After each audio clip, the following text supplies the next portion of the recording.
안녕하세요. 저는 60대 초반의 여성이고 백반집을 운영합니다. 제가 하는 식당은 대단히 유명한 맛집은 아니어도 30년 넘게 한 곳에서 운영을 하다 보니 나름 오래된 단골들도 많고 지역 내에서는 토박이들의 맛집으로 나름 입소문이 난 곳이랍니다. 10수년 전에 남편과는 사별해서 혼자 몸으로 아들 하나 딸 하나를 키워냈습니다. 딸은 시집가서 잘 살고 있고 저는 아들 내외와 지척거리에 살고 있어요. 5층짜리 다세대 빌라가 제가 사는 곳인데 바로 아래층에 아들 내외 가족이 삽니다. 점심시간 지났는데도 백반집에 사람이 꽤 많네. 오나절 될 때까지는 밥 먹으러 사람들이 계속 오니까 이식당 하느라고 골병은 들었지만서도 그래도 이 백반집이 당신한테는 효자네. 안 그래? 그러게 백반집 아니었음 아들 딸 남매 공부며 시집장가 택도 없었을 테니까. 그래도 본이만큼 복 많은 여자도 잘 없어. 교사하는 딸내미 의사한테 시집갔지. 아들내미는 서울대 나와서 고급 공무원. 며느리는 요즘 찾아보기 힘든 세상 효부 아니야. 결정적으로 복 없는 걸 왜 빼먹노? 나 남편 보기 지지리도 없잖수 형님. 아유 우리 나이에 남편 복 있으면 뭐하고 없으면 뭐할게요. 다 늙어서 이제 진짜 남편 복 있는 여자들은 남편이 조론하자고 먼저 말해주는 여자들이라더라. 그래요? 그래도 일찍 사별한 저 같은 호러몸들은 그런 남편이라도 있는 여자들이 부럽더구만요. 진석 엄마, 세상 외로워? 아이 그럼 어디 외롭게 궁상 떨고 살 게 뭐야. 어디 노인대학이든 춤 배워주는 학원이든 당장 나가봐. 나가기만 하면 진석 엄마는 좋다는 알바들 줄을 설 텐데. 아유, 저 다 늙어 주책이 따로 없지. 미쳤어요. 그런 말이 어딨어. 나이 들었다고 마음도 늙어. 그건 아니잖여. 평생 혼자 살았음 외롭고 심심할 때도 됐지 뭐. 혹시 또 알아?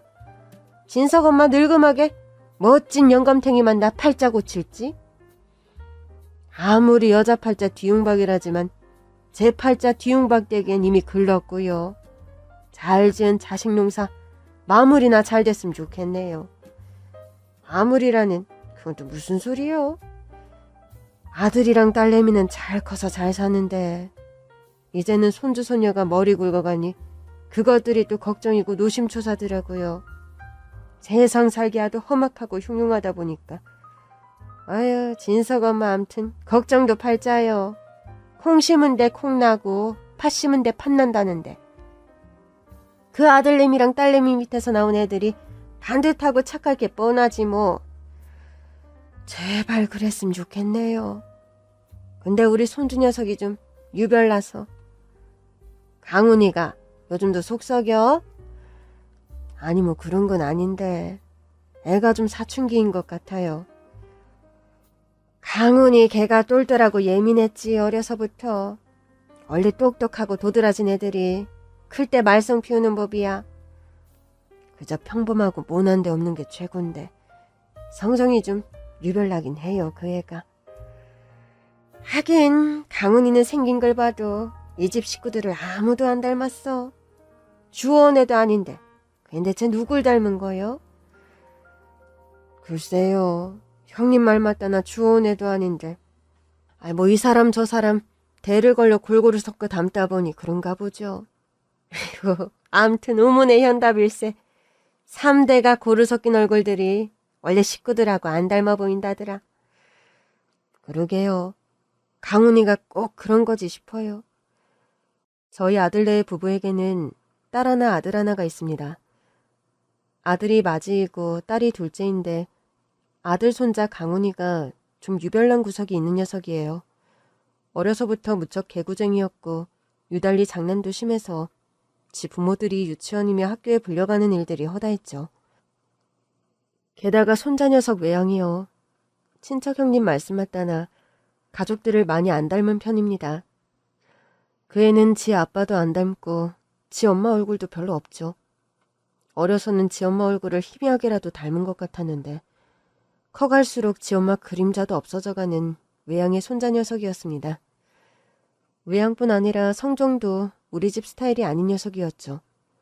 저희 집안에는 그렇게 망아지처럼 날뛰는 스타일이랄까?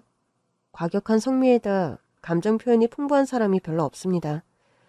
다들 조용하고 좋으면 좋다, 싫으면 싫다, 요란하게 표현하는 성미의 사람들이 잘 없는데 손자 녀석은 그 반대입니다. 엄마, 나 학교 꼭 다녀야 해요? 학생이 학교를 안 다니면 어쩌겠다는 거야? 요즘은 홈스쿨링하는 친구들도 많고 검정고시로도 대학 많이들 가는데요. 그래서 네가 하고 싶은 얘기가 뭐니? 학교 가면 수업도 너무 따분하고 선생님들 잔소리도 숨 막혀요. 성미가 맞지 않는 친구들이랑 종일 한 공간에 있는 것도 고역이고요. 강훈아, 인생이란 게 원래 하기 싫어도 해야 하는 일들의 연속이다. 그런 걸 참아낼 줄 아는 게 어른이고. 아빠, 저는 아직 어른도 아니고 그렇게 평생 하기 싫은 일 줄창 참아가면서 재미없는 인생을 살고 싶은 생각이 전혀 없는데요. 하기 싫은 일을 참는 건 재미없는 일이 아니다. 사람이 꼭 해야 하는 일을 인내해서 하는 게 얼마나 가치로운 일인데. 하고 싶은 일을 신나게 재밌게 잘 해내는군요. 그건 멋있는 일이지. 아빠, 바로 그거예요. 저 멋있는 인생을 살고 싶다고요. 여보, 말로는 강훈이 가르치지도 못하고 이기지도 못해요. 너 자퇴는 절대 안 된다고 엄마가 그랬지? 너 지금 겨우 고등학교 1학년이야. 그래, 자퇴를 하더라도 1학년은 다 마치고 다시 생각해보기로 엄마 아빠랑 약속했으니 너도 그 약속은 지켜야지. 아, 정말 내가 괜히 지키기 어려운 약속을 해가지고 이 고생이네. 정말 도살장에 끌려가는 소 같은 심정으로 제가 학교 가는 거 두 분은 모르시죠? 생각의 전환을 좀 해라. 싫다 싫다 하면 더 싫어지고 좋다 좋다 하면 점점 좋아지는 게 사람 심리니까. 오케이? 아, 짜증나! 아무튼 두 분 약속하셨어요. 저 1학년 마치고 자퇴 얘기 다시 해보는 걸로. 알았어. 일단 1학년 마치려면 한참 남았으니 1학년 지나고 다시 말해보자. 손주 녀석은 무난하고 평범한 성정의 아이가 아닌 편이었죠. 대신 뭐 나쁜 짓을 하고 다니거나 하는 건 또 아닙니다. 예술적인 분야랄까? 그런 쪽에 재능이 뛰어나서 그림도 잘 그리고 글짓기도 잘해서 글짓기 대회에 나가면 곧잘 상을 받아오고 그러나 보더라고요. 강은아, 넌 커서 뭐가 되고 싶으니? 저요? 저는요, 뭔가 창의적인 일을 하는 사람이 되고 싶어요. 사람들에게 영감과 감동을 주는 크리에이티브요. 크리에이티... 그건 또 모시기 하는 사람이냐? 헤이, 할머니, 크리에이티가 아니라 크리에이티브요. 창의적인 일을 하는 사람. 무에서 유를 창조하는 사람을 말하는 거예요. 그래. 강훈이 너는 어려서부터 남다른 데가 있어서 아마 그런 일이 잘 어울릴 것 같구나. 그래도 학교는 꼬박꼬박 잘 나갔으면 좋겠다. 엄마 아빠 걱정시키지 말고. 알았지? 내 할머니 답답하고 힘들지만 엄마 아빠랑 약속도 했으니까 1학년 다니는 동안은 적응하려고 애써볼게요. 그래, 우리 손주 착하다. 이렇게 말도 잘 듣고 착한 게 우리 강훈이지. 또 타이르고 좋게 말하면 온순하게 대답도 잘하고 저에게는 예의도 바른 손주 녀석이었지만요. 그러던 어느 날이었습니다. 그날은 마침 백반집 휴무일이기도 해서 저는 오랜만에 집안 식구들이 먹을 반찬과 음식들을 좀 만들어서 며느리네 집으로 갔습니다. 그런데요. 아래층 계단을 내려서렸는데 반쯤 열린 현관문 사이로 소란스러운 소리가 들려오는 겁니다. 우리 딸이 이 집 아드님 때문에 성적이 얼마나 떨어졌는지 알고나 계세요? 아니, 그 댁 따님 성적 떨어진 게 왜 우리 강훈이 때문인가요? 이런 식으로 오리발 내미실 것 같아서요. 제가 우리 딸 일기장 가져왔거든요. 아무리 딸이라지만 그애도 프라이버시라는 게 있는데 일기장을 가져오셨다고요? 그 댁 따님은 본인 일기장이 이렇게 싸돌아다니는 거 알고나 있나요? 지금 그게 중요합니까? 이 일기장 속에 얼마나 기염하고 뒤로 넘어갈 만한 내용들이 담겨 있는 줄이나 아세요? 무슨 내용이길래 그러세요, 대체? 요즘 중학생들, 아니, 초등학생들도 남자친구, 여자친구 다 있고 손잡고 다니는 애들 천지인 세상에 너무 세상 물정 모르고 사시는 거 아닙니까? 참, 아들 가진 부모라 이거예요? 아무리 아들 가진 엄마라지만 너무 뻔뻔한 거 아니세요? 우리 딸이요, 보세요. 강훈이 때문에 공부가 안 된다. 수학책을 펴도 국어책을 펴도 강훈이 얼굴만 떠오른다. 이렇게 적어놓은 거 보시라고요. 솔직한 마음을 적어놓은 건데 왜 그러세요? 왜? 연애 한 번도 안 해보셨어요? 처음엔 다 그런 거지. 뭐 대단한 일도 아닌 거 가지고 그러세요. 그럼 다음 장 읽어보세요. 얘네들이 고등학생들이면서 진도를 대체 어디까지 나갔나? 두 눈으로 똑똑하게 보시라고요. 전 후들거리는 다리를 진정시키려고 겨우 애를 쓰면서 며느리네 집 안으로 들어갔습니다. 강훈애미야, 이게 대체 무슨 사달이니? 어머니 오셨어요? 아, 할머님이세요? 더 잘됐네요. 지금 이 댁 손주가요. 남의 집 귀한 딸을 상대로 얼마나 늑대 같은 일들을 벌이고 있는지 한번 똑똑하게 보시라고요. 그 학부모라는 여자는 제 면전에 대뜸 그 여학생의 일기장을 마구 들이미는 겁니다. 하도 어이가 없어 뒤로 주춤 물러나렸는데 그 일기장 당장 치우세요. 학원에 갔던 손자 강훈이가 버럭 소리를 지르며 집 안으로 들어오는 게 아니겠어요? 아무리 엄마라도 지금 너무하시는 거 아니에요? 세연이 일기장 당장 내놓으시라고요. 아무리 버릇없기로서니 너 어른한테 바락바락 소리 지르는 버르장머리 어디서 배웠니? 어른이면 남의 일기장 함부로 보고 사람들 앞에서 까발려도 상관없나요? 이 녀석이 정말 밉다 하니까 미운 소리만 골라 하네. 뭐? 남의 일기장? 내 딸이 어떻게 남이니? 그럼 세훈이가 아줌마 자신이에요?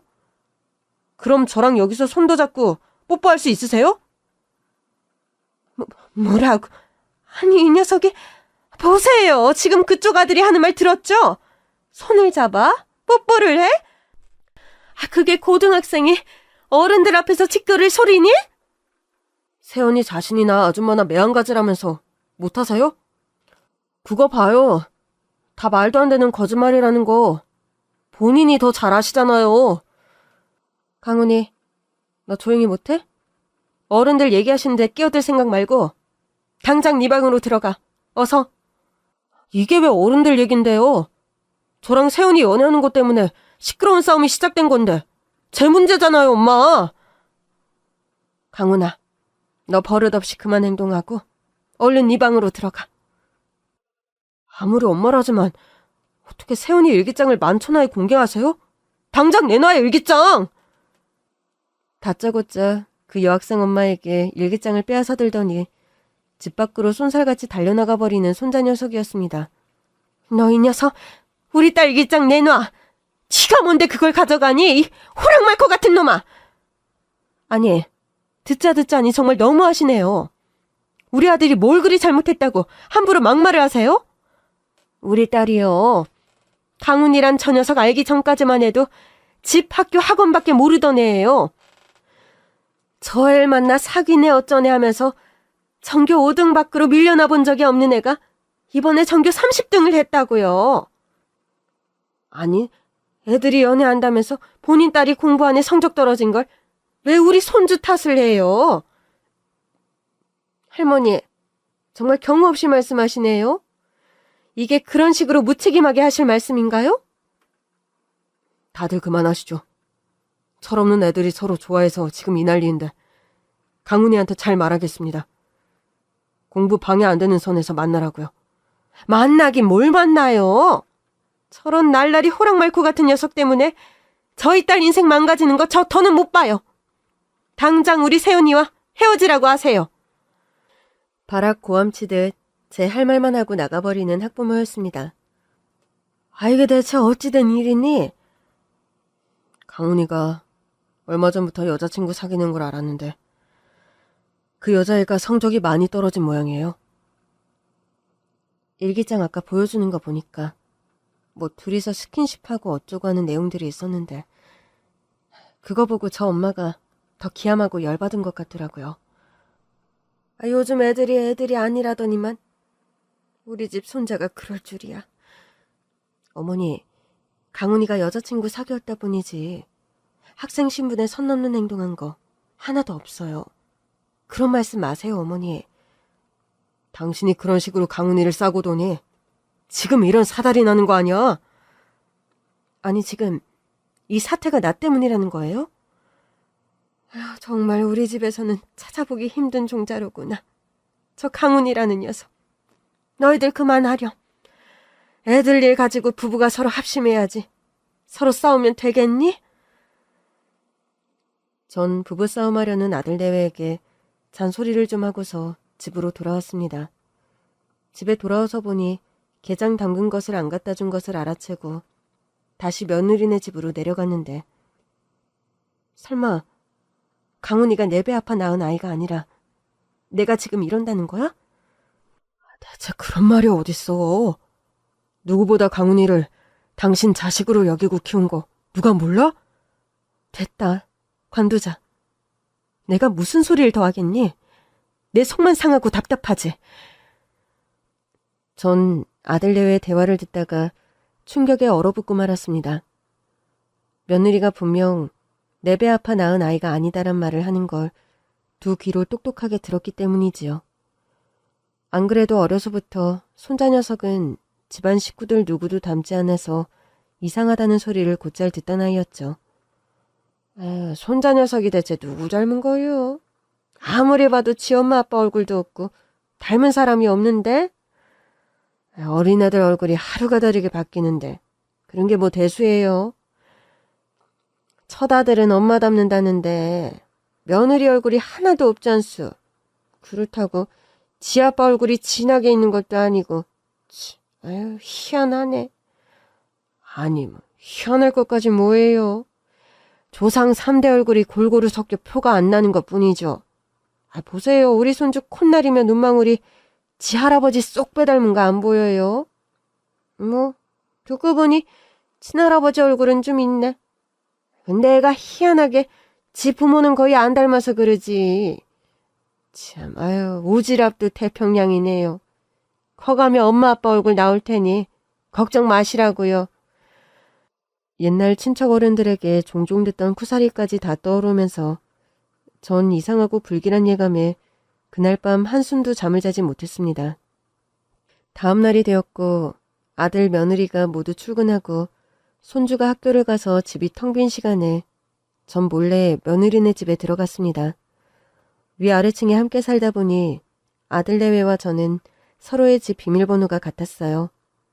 맞벌이하는 며느리가 바쁠 때는 제가 내려가서 종종 빨래나 대청소도 해주었기에 서로의 비번을 편하게 공유하는 사이였죠. 전 친자 확인에 필요한 것들을 집에서 몰래 챙겨왔습니다. 손주 베개에 붙은 머리칼과 안방 침대에서는 아들내외의 머리칼도 챙겼죠.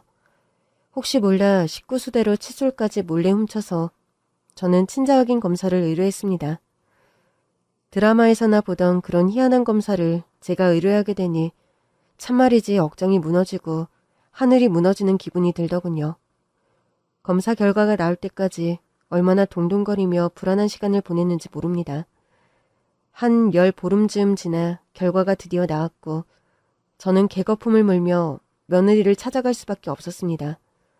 어떤 결과가 나왔길래 제가 그리 노발대발했냐고요? 너무나 믿기지 않은 사실에 전 당장 며느리에게 한달음에 달려갔습니다. 이게 도대체 무슨 일인지 설명해봐. 제가 친자 확인 검사 결과지를 며느리에게 들이밀며 소리 지르자 소스라치게 놀라는 며느리였습니다. 그런데요, 제가 그렇게 소리친 순간 며느리가 밝힌 진실에 제 인생 대박이 났답니다. 아니, 어머님, 대체 이 결과지가 어떻게... 보시다시피 너희 내외와 강훈이의 친자 확인 검사 결과지다. 결과를 보면 알겠지만 넌 강훈이와 생판 피 한 방울 안 섞인 남이고, 더욱 내가 기함했던 건 강훈이와 강훈이 애비가 부자지간이 아니라 형제지간이라는 결과야. 어머님이 이 사실을 어떻게 아신 거예요? 네? 내가 이걸 어떻게 알게 된 게 지금 중요하니? 그게 아니라는 건 네가 더 잘 알잖아. 하도 결과가 기가 막혀서 여기 검사하는 연구소에 전화해서 몇 번을 물어봤다. 그랬더니요, 몇 번을 물어봐도 강훈이와 강훈애비가 형제지간, 그것도 이복남매지간이라는 대답이 돌아오더구나. 모든 진실이 밝혀지는 순간이 언젠가는 올 거라고 생각했는데 지금이 바로 그런 순간인가 봐요, 어머니. 너와 네 남편, 대체 무슨 비밀을 여태껏 나에게 숨겨왔던 거니? 하나도 거짓말할 생각 말고, 토시 하나 빠지지 말고 나에게 진실을 말해라. 어머님, 죄송합니다. 처음부터 어머님을 기만하고 속일 생각은 아니었어요. 제가 소리 지르며 노발대발하자 울면서 용서를 구하는 며느리였습니다. 내가 용서를 하고 말지는 네 변명을 들어보고 결정할 거야. 네 남편에게도 어서 전화해. 오늘 열일을 제쳐놓고라도 빨리 집으로 들어오라고 해라. 며느리는 부랴부랴 아들에게 전화를 걸었고 잠시 후 아들이 헐레벌떡 집으로 귀가를 하는 겁니다. 진석이, 너 여태 엄마를 속여? 엄마, 잘못했습니다. 아들은 대뜸 저를 보자마자 무릎을 꿇고 석고대죄를 하는 겁니다. 엄마에게 언젠가는 말씀을 드려야 한다고 생각했는데 하루 이틀 미루다 보니 지금까지 와버렸네요. 얼마 전에 너희 부부가 다투는 걸 듣다가 강훈 애미가 강훈이를 내 배 아파 낳은 아이가 아니네 어쩌고 하는 얘기를 들었다. 하도 이상해서 친자 확인 검사를 의뢰했고, 전 검사 결과지를 가져다가 아들 앞에 흔들어 보였죠. 강훈 애미가 강훈이 친모가 아니라는 건 둘째치고 내가 더 충격받았던 건 바로 네가 강훈이 형이라는 사실이었어. 도무지 듣고 읽고서도 믿기지 않는 이 사실이 진실이드냐? 엄마, 이제 모든 거 다 솔직하게 털어놓을게요. 강훈이는 생물학적으로 제 아들이 아니라 이복 동생이 맞습니다. 뭐? 이복 동생? 그럼 강훈이가 돌아가신 네 아버지 친아들이란 말이니? 네 아버지에게 혼야아들이 있었단 말이냐? 네, 엄마. 아들의 대답을 듣는 순간 저는 뒷목을 잡고 뒤로 쓰러지고 말았습니다. 어머니, 고정하세요. 아유 세상에, 대체 어떻게 이런 일이. 아버지가 17년 전에 암 선고받고 시한부 투병하실 때 처음으로 강훈이 존재를 알게 됐습니다. 그건 또 무슨 말이야? 아들과 며느리에게 듣게 된 과거의 이야기는 참으로 기함할 만한 것이었어요. 진석아, 아버지로서 정말 부끄러운 부탁이다만 네가 날 살려줘야겠다. 아버지, 그게 대체 무슨 말씀이세요? 엄마 말고 다른 여자와의 사이에서 아이가 생겼단 말입니까? 그 여자가 임신했다는 걸 본인도 모르다 최근에 알았다는구나. 그럼 본인이 알아서 키우라고 하세요. 아버지에겐 엄마가 있고 제가 있는데 어떻게? 그 여자 나이도 나보다 한참 어리고 슬아에 돌봐야 하는 동생들만 줄줄이인 소녀 가정이란다. 게다가 할머니 슬아에서 컸는데 그 할머니 병수발까지 해야 하는 여자야. 아이를 도저히 키울 수 없다고, 아이를 부탁한다고 울면서 내게 찾아왔어. 그런데 아버지도 지금 시한부 선고 받으신 상황이잖아요. 그럼 그 아이를 누가 키워요? 아빠, 차라리 고아원에서 데려온 아이라면 모를까, 아버지가 외도에서 낳은 아이를 엄마가 키울 수 있겠어요? 지금이 조선시대도 아니고 네 엄마에게 그런 말도 안 되는 부탁을 어찌하겠니? 그럼 대체 그 아이를 어떻게 키우실 건데요? 아이라고 하기도 그렇네요. 아직 임신 초기라면서요. 내가 건강하게 오래 살 자신만 있더라도 너에게 이런 부탁을 안 했을 거다. 그 여자에게 양육비니 생활비니 내 선에서 보내주고 키우라고 했을 거야. 아버지, 설마. 진서가, 그 아이를 네 아들이라 말하고 키워주면 안 되겠니? 아버지, 제발 말이 되는 소리를 좀 하세요, 네? 말이 안 되는 부탁이라는 거 나도 알아. 아는데 아무리 생각해봐도 이거 말고는 다른 방도가 없어. 아버지, 대체 왜 우세요? 병원에서는 내가 췌장암 말기라고 다음 달에 잘못되어도 이상할 게 없는 상황이라고 한다. 아버지에게는 시간이 별로 없어.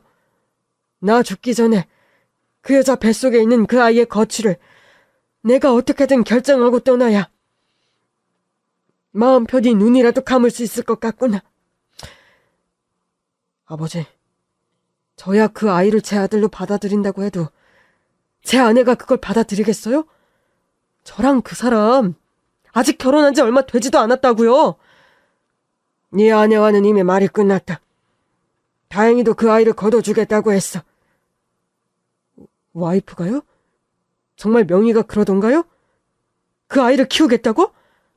여보, 아버님과는 말씀 이미 끝났어요. 여보, 정말 괜찮겠어? 우리 아직 신혼부부고 임신한 상황도 아닌데 어쩌려고? 그게 차라리 어찌 보면 아귀가 맞아 떨어지죠.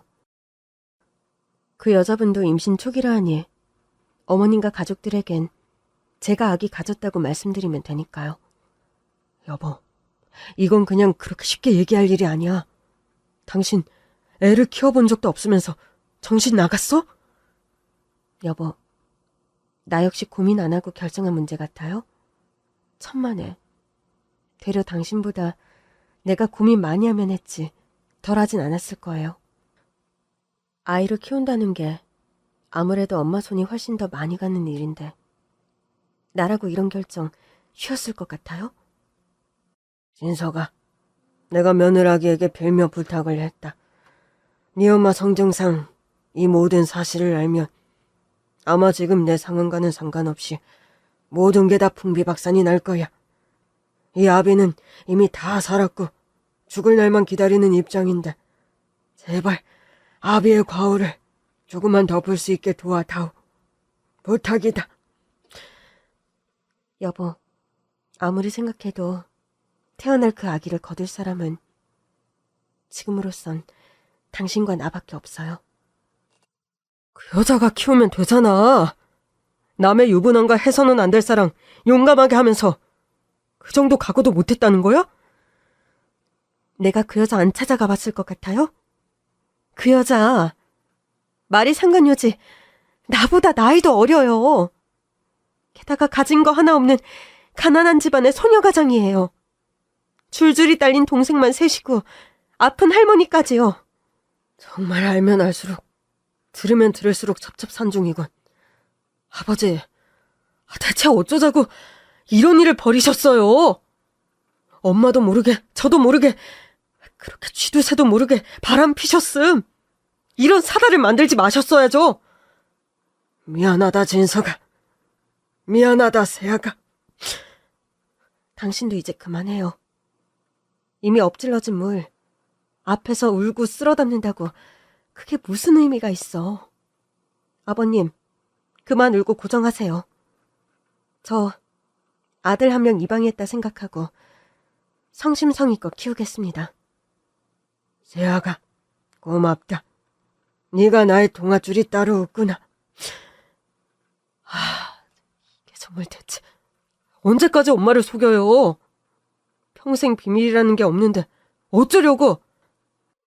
여보, 하얀 거짓말이라는 말이 왜 있겠어요?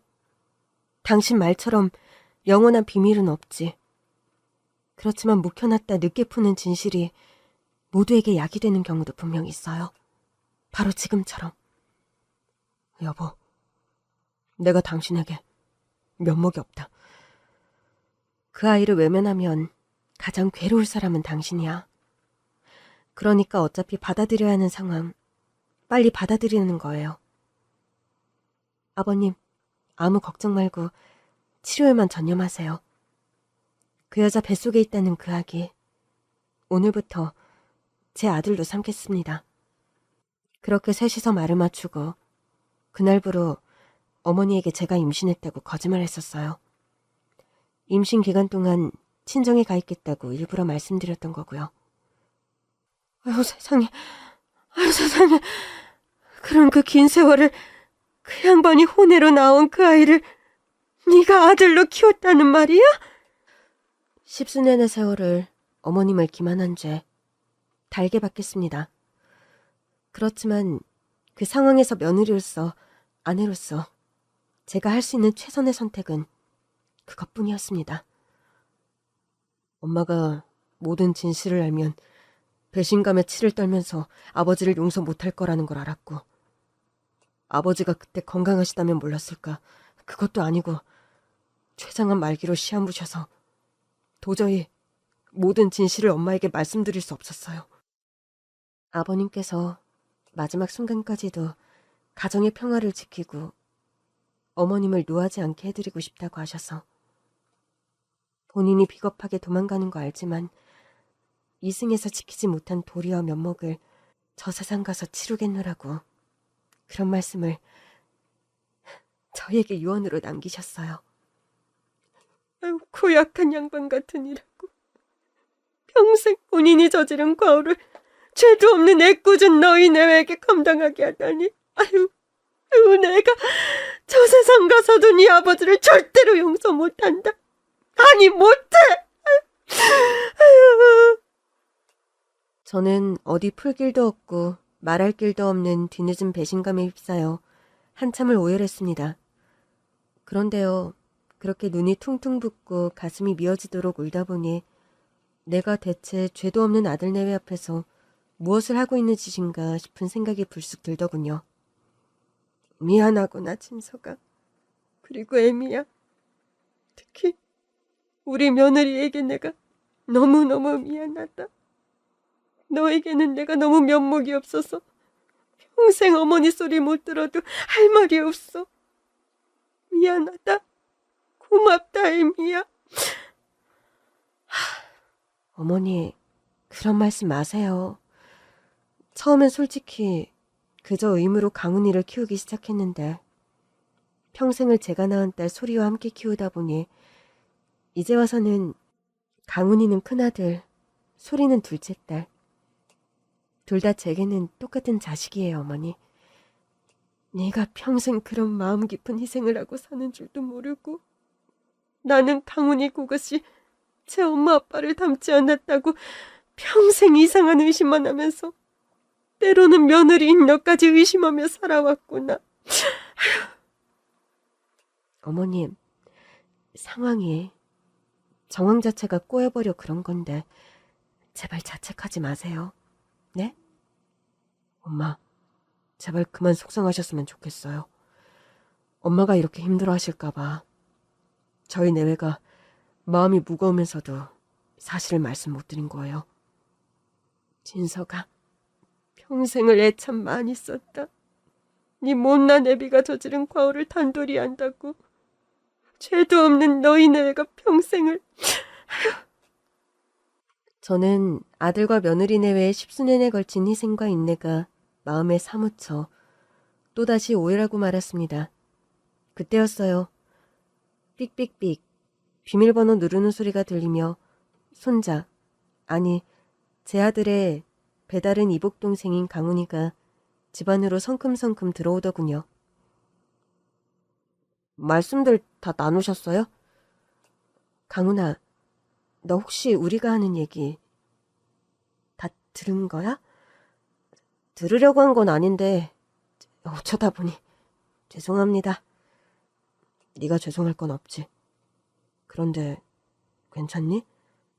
저야 제 출생의 비밀 안 지 제법 오래됐잖아요. 할머니께서 충격받으셨을까봐 전 그게 걱정이에요. 아니다, 강훈아. 그래, 솔직히 내가 아무 충격 안 받았다면 그건 거짓말이겠지. 그렇지만 너에게는 아무런 억하심정이 없단다. 그것만은 내 진심이니 꼭 알아줘. 할머니, 죄송합니다. 정말 죄송해요. 평생 제 손자로 알았던 그 아이, 강훈이가 제 앞에 무릎을 꿇고 용서를 비는 겁니다. 아니지, 강훈아. 갑자기 너 왜 이러니? 네가 나에게 용서를 빌 일이 뭐가 있다고. 저 한 5년 전쯤에 제 진짜 엄마에 대한 이야기를 지금 엄마 아빠께 들었어요. 그때 충격이 너무 컸고 솔직히 제 친부모님에 대한 부끄러움과 미움이 너무 컸습니다. 그리고 그때부터 할머니께 죄송한 마음이 너무 컸어요. 아니야, 강훈아. 네가 그런 말을 하면 안 돼. 세상에 태어나며 부모를 선택할 수 있는 사람은 아무도 없다. 너 역시 그런 건데 그런 네가 왜 내게 용서를 비니? 제발 그러지 마라, 강훈아. 제 어머니를, 아버지를 용서해 주세요. 아버지는 세상에 안 계셔서 할머니께 용서를 구할 수 없지만 제가 대신 사죄드릴게요. 자꾸만 제 부모를 대신해서 저에게 용서를 비는 강훈이었습니다. 어린 마음에 그동안 마음속에 품어왔을 그 무거운 짐을 생각하니 억장이 무너지는 것만 같더군요. 생물학적인 진실을 떠나 평생을 제 손주로 알고 살아온 그 아이 강훈이가 무슨 죄가 있겠습니까? 전 불현듯 이제 세상에도 없는 남편에 대한 뒤늦은 배신감으로 아이들 앞에서 어른답지 못한 모습을 보이는 걸 그만해야겠다는 결론을 내렸죠. 강훈아, 나와 딱 2가지만 약속해다오. 나는 그거 말고 너에게 바라는 게 하나도 없다. 그게 뭔데요, 할머니? 앞으로 2번 다시 할머니에게 미안하다는 말 하지 않기. 그리고 앞으로도 계속 나를 할머니라고 불러주기. 약속할 수 있니? 네, 할머니. 약속할게요. 저와 강훈이는 끌어안고 한참을 울었습니다. 사춘기에 접어들며 우는 모습을 한 번도 본 적이 없었는데 훌쩍 큰 강훈이가 어린아이처럼 제 품에서 흐느끼는 모습을 보자 마음이 많이 아프더군요. 그 일이 있고 며칠이 지난 어느 날이었습니다. 가게를 파하고 집으로 돌아와 씻으려는데 며느리가 들어오더군요. 무슨 일이니? 어머니, 지금 잠깐 저랑 얘기할 시간 되세요? 그래, 거기 앉아. 뭐, 나한테 할 말이라도 있어? 어머니, 실은요. 다름이 아니라 무슨 일이길래 그리 뜸을 들이니? 강훈이가 네 남편 이복 동생이라는 거. 그거보다 더 충격적인 사실이 또 있어? 저도 모르게 농조 비슷한 말이 튀어나왔습니다. 며느리와 나 사이에 좀 어색한 침묵이 흘렀죠. 내가 농담할 일이 아닌 걸 가지고 농을 던졌구나? 어머니, 실은 강훈이 생모 말이에요. 강훈이 낳은 여자 말이니? 네 시아버지와 바람을 피웠던? 네, 실은 그 여자가 얼마 전에 저에게 연락이 왔어요. 평생 지아들 내팽개쳐 놓을 땐 언제고 이제 와서 연락을 해? 그 여자가 미국으로 이민을 가서 사업을 했나 봐요. 뭐 나름 중간에 고생도 많이 했더군요. 할머니 투병도 오래 하다 돌아가셨다고 하고 동생들 뒤치다꺼리에 사업 부침해. 그래서 뭐 이제 와서 강훈이를 보고 싶다니? 네. 중간에도 강훈이를 데리러 오려고 했는데 또 10년 전에 교통사고를 크게 당해 죽다 살아났나 보더라고요. 사업도 망했다 재계약일 반복해서 이제야 여유가 생겼다나요? 강훈이도 알고 있니? 지 엄마가 저를 찾는다는 걸? 강훈이는 알고 있어요. 실은 얼마 전에 강훈이는 생모도 만났고요. 피는 물보다 진한 법이니 천륜을 거스를 순 없는 거겠지. 강훈이가 제 엄마를 자꾸 보고 싶다는데야 말릴 수야 없지. 그래서 말인데요, 어머니. 강훈이 친모가 강훈이를 데리고 미국으로 가고 싶다나 봐요. 뭐? 미국에? 네. 미국서 한국 음식점을 하는데 장사가 잘 돼서 돈을 제법 모았나 보더라고요. 이제는 건강도 회복하고 재력도 된다면서 이제라도 강훈이 데려가서 엄마 노릇하고 싶다네요. 솔직히 염치 없고 이제와 왜 그러나 싶다만 상황이 그러했고 또 지 아들을 엄마가 찾는다는데 뭐 무슨 수로 말리겠니? 그런데 강훈이 의견은 어떠니? 제일 중요한 게 강훈이 생각 아니냐? 강훈이가 안 그래도 여기 학교 생활 많이 답답해했잖아요. 안 그래도 자퇴해서 홈스쿨링 하고 싶다는 걸 1학년만 맞춰보자 계속 설득 중이었다는 건 어머니도 아시는 사실이고요. 그래서 미국에는 강훈이가 다닐 만한 학교가 있다든? 미국에 그 강훈이 생모가 산다는 지역에 강훈이가 가고 싶어하던 유명한 예술 칼리지가 있대요. 그곳을 강훈이도 가고 싶어 하고요. 그럼 뭐 얘기 끝난 거 아니니? 키운 정이 무서워서 마음이 아프고 허전하다만 우리가 잡는다고 잡을 수 있는 일이 아닌 듯 하구나. 저랑 강훈 아빠도 얘기를 많이 나눴는데 강훈이 보내는 쪽으로 가닥을 잡았네요. 그래, 너희 내외도 속이 시끄러웠겠구나. 그 긴 세월 강훈이 키운 것도 대단한데 또 자식으로 정이 잔뜩 든 애를 보내려니 그 속이 오죽했을까. 어머니, 그래도 제 마음 알아주시는 건 어머니밖에 없는 것 같아요.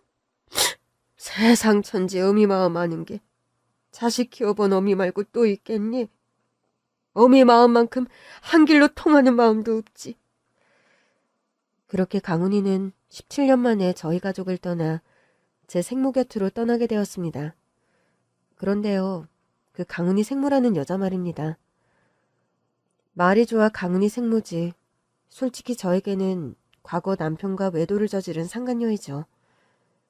그런데 참 아이러니한 것이 아들 내외의 희생으로 평생 강훈이를 손자로 알고 산 과거가 길어 그 여자를 상간녀라 함부로 욕을 못하겠어요.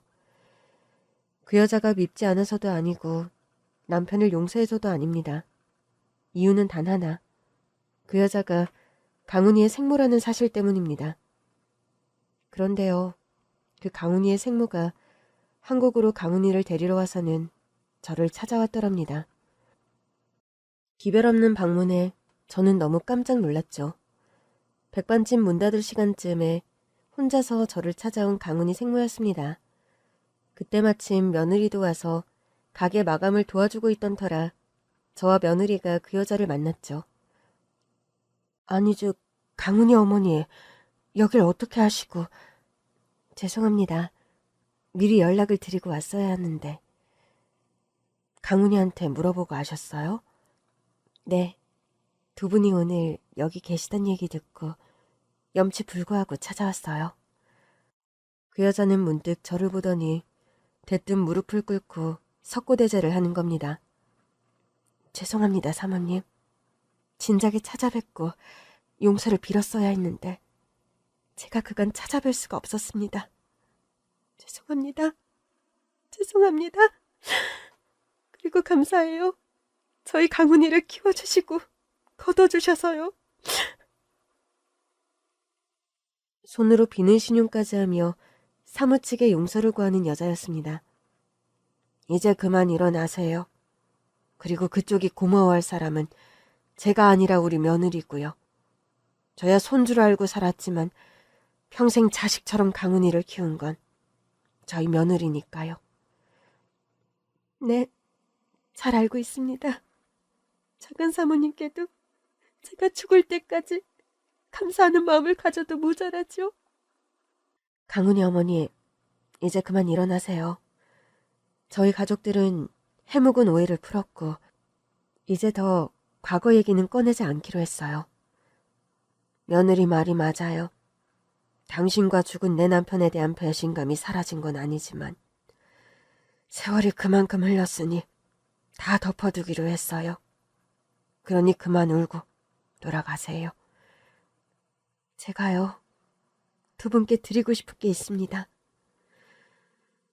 그 여자는 가방 안에서 봉투 하나를 꺼내더군요. 우리 강은이를 평생 자식처럼 걷어준 두 분께 어떻게 은혜를 갚을까 하다 제 나름 내린 결정이니 제발 마다하지 말고 받아주세요. 물론 이런 게 두 분의 희생과 큰 마음에 비할 바는 아니겠지만요. 그 여자는 대뜸 그런 말을 남기고 도망치듯 가게 밖으로 나가버리는 겁니다. 저와 며느리는 의아해하며 봉투를 열어보았습니다. 어머니, 봉투 안에 수표가 들어있어요. 그런데 금액이... 봉투 안에 수표 금액을 본 저와 며느리는 깜짝 놀라고 말았습니다. 10억 원이라는 거액의 수표를 두고 간 여자였어요. 아니지, 저 여자가 도대체 왜... 사업으로 성공해서 이제 자기가 가진 건 돈뿐이라고 저번에 만났을 때 자꾸 얘기해서 저 여자가 왜 이런 이야기를 하나 했는데 이걸로 보답을 하겠다는 예고였나 보네요. 세상에, 말도 안 되는 금액이다. 그리고 강훈이 키운 값을 무슨 돈으로 받는다니? 돈 받자고 강훈이를 거둔 것도 아닌데. 그러게요. 내일 날이 밝으면 연락해서 돌려주죠 뭐. 그래, 네가 만나서 돌려주려무나. 그렇지만 다음 날이 되어서 며느리가 그 여자를 만났을 때 강훈이의 생모는 한사코 거절을 했다고 합니다. 제발 그거라도 두 분이 받아주셨으면 좋겠어요. 전 집안의 소녀가정으로 할머니와 제 동생들 거둔다고 막상 제가 제 배 아파 낳은 아들을 못 거뒀어요. 그 마음의 짐과 죄의식이 엄청났는데 그나마 그걸 덜게 해준 분들이 두 분이세요. 그래도 너무 금액도 크고 강훈이를 돈 받자고 저희가 키운 것도 아니고요. 알아요. 저도 압니다. 왜 모르겠어요. 두 분처럼 마음이 곱고 영혼이 고귀한 분들이 세상에 흔치 않다는 거 누구보다 더 잘 알아요. 아니 저기 그런 공치사를 듣자고 드린 말씀이 아니라 두 분 발끝에도 못 따라가겠지만 전 지금부터라도 남은 생은 우리 강훈이 엄마로 최선을 다해 살아보려고 해요. 지난 시간 엄마 노릇 못한 걸 돈으로라도 보상하려는 제 마음이니 제발 제 성의를 받아주세요. 부탁드립니다. 울며 불며 간곡히 매달리는 강훈이 생모였고 며느리와 저는 고심 끝에 그 여자의 제안을 받아들였습니다. 학교에 자퇴서를 내고 강훈이는 제 생모를 따라 미국으로 떠났습니다. 떠나는 날이 다가오자 집안 분위기는 초상집같이 서글퍼졌습니다. 17년간 아들로 손주로 생각하고 키운 그 아이가 품을 떠난다는 사실이 실감이 나질 않아서였죠. 할머니, 저 이제 가요. 안녕히 계세요. 오냐? 먼 길 조심히 가고. 할머니 보고 싶을 때마다 영상통화하기로 한 거 잊지 않았지? 네, 할머니. 고혈압약 잊지 말고 잘 챙겨 드세요. 그래, 너도 밥 잘 챙겨 먹고. 미국 가서도 공부 열심히 해야 한다. 네, 할머니. 이제껏 저 키워주셔서 감사합니다. 강훈이는 결국 울음을 터뜨렸고 저 역시 참았던 울음을 왈칵 쏟고 말았습니다. 아들 며느리 내외도 한참을 강훈이를 끌어안고 펑펑 울고 말았죠. 강훈이를 그렇게 미국으로 보낸 지 어언 1년 반의 세월이 지나갑니다. 들려오는 소식에 의하면 강훈이는 그곳에서 원하던 예술 전문 칼리지에 합격해서 잘 적응해서 학교를 다닌다고 하더군요. 어머니, 다음 주가 아버님 기일이잖아요. 벌써? 이 시아버지 제사가 돌아오는구나. 강훈이가 아버님 제삿날 귀국해서 들어온다네요. 공부하느라 바쁠 텐데 기특하기도 하지. 제사도 제사인데 저랑 어머님 보고 싶어서 한국 들어온다네요, 강훈이가. 혹시 한국에 지 여자친구 보고 싶어서 들어오는 건 아니고? 어머니, 그 세연인가 하는 여자애 말이세요?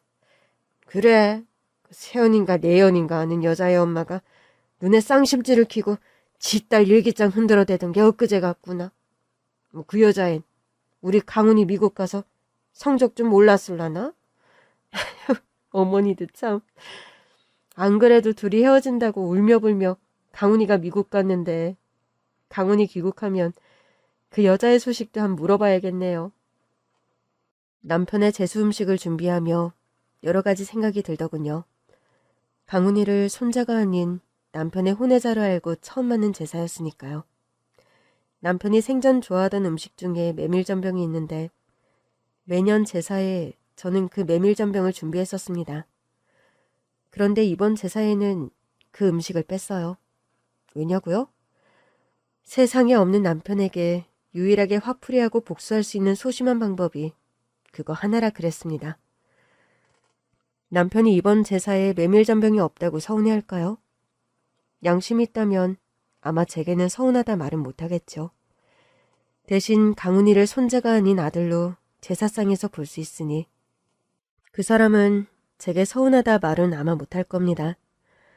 커다란 미움과 증오만으로 끝날 수 있었던 일이 며느리와 아들의 10수년에 걸친 희생과 인내로 이런 식의 마무리를 짓게 되었다는 생각이 듭니다.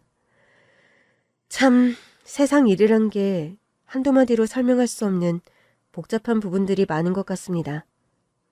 강훈이를 미워하려고 한때 생각도 해봤지만 그게 그렇게 되어지지가 않더군요.